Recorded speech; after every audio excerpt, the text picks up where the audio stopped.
Hey guys, this is Eckhart's Ladder. Hello and welcome to another Star Wars lore video. Today we continue our coverage of the Rise of Skywalker, so as I've been saying, there are some spoilers in this video, and on that note, I'm probably going to stop warning you guys pretty soon about that, so go see the damn movie if you haven't already. Anyway, the first half of the Rise of Skywalker largely centers around the hunt for Exegol, which is sort of a Sith fortress world deep in the unknown regions. One way to reach Exegol through the maelstrom that is that part of space is through the use of wayfinders, which are sort of like holocron maps. Anyway, the hunt for the Emperor's Wayfinder brings our heroes in the movie to the planet of Kef Bir, one of the many moons of Endor. On that note, before we go any further, we need to talk briefly about wording, because even in the community post I made before this video, there seemed to be some confusion. Endor is the name for a few different things in Star Wars. We have the Endor system, the moon of Endor,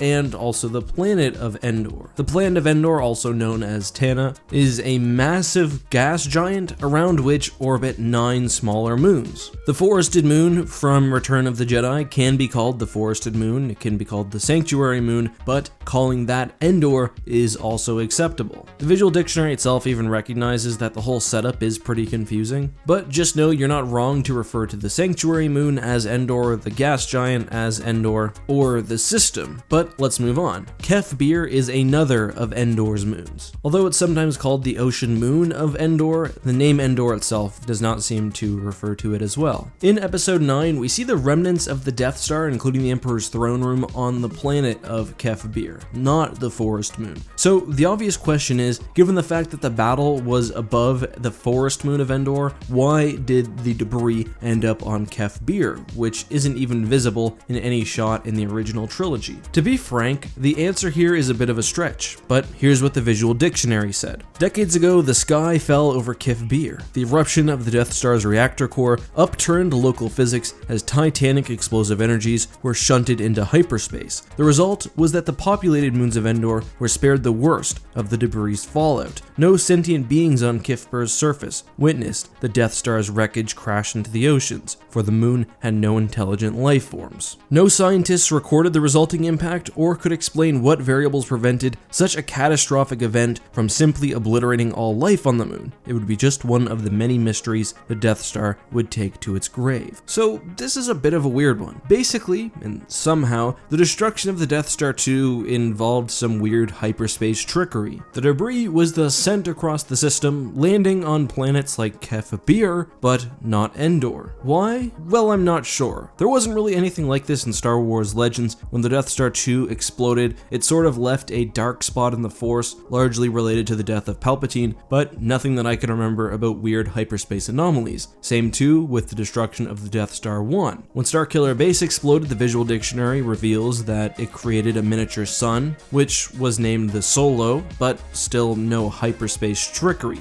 And it's pretty obvious that this is just a shoehorned explanation to explain why the debris is somewhere where it should not be. But I question whether that was really necessary. I mean, I would have believed that Endor had multiple biomes, including a large ocean, so why not just make it the same planet? And I would suspect that this was probably an intended purpose at some point, especially because we see the Ewoks at the end, but perhaps JJ was a little too worried about the Return of the Jedi comparisons. A lot of this also doesn't mesh well with pre-existing lore. For example, we see the Death Star debris in Star Wars Battlefront 2. Many of them have not been shunted through hyperspace to other locations, and are still around the forested moon. And it's just a little weird that such a strange anomaly is supposed to have occurred, but we've never heard anything about it until this point. So just a weird little, I guess retcon's not the right word, but creative lore choice that nonetheless is not that bad by Star Wars standards, and in the end gives us what I think is one of the coolest planets, at least visually, of the sequel trilogy. Interestingly, it kind of reminded me also of Subnautica, basically the idea that the Death Star rained down on this planet, it poisoned the surrounding waters, and it basically has tainted the ecosystem of an ocean planet. But that's all I have to say on this topic. Let me know what you think of Kef Bir, of this sort of lore decision, and more down in the comments, and if there's a hashtag AskGat question you'd like me to answer in the future, let me know down below. I'm not going to do one today just because this video was short, and I like to keep it that way. Until next time though guys, this has been Eckhart's Ladder. Have a great one, and may the Force be with you.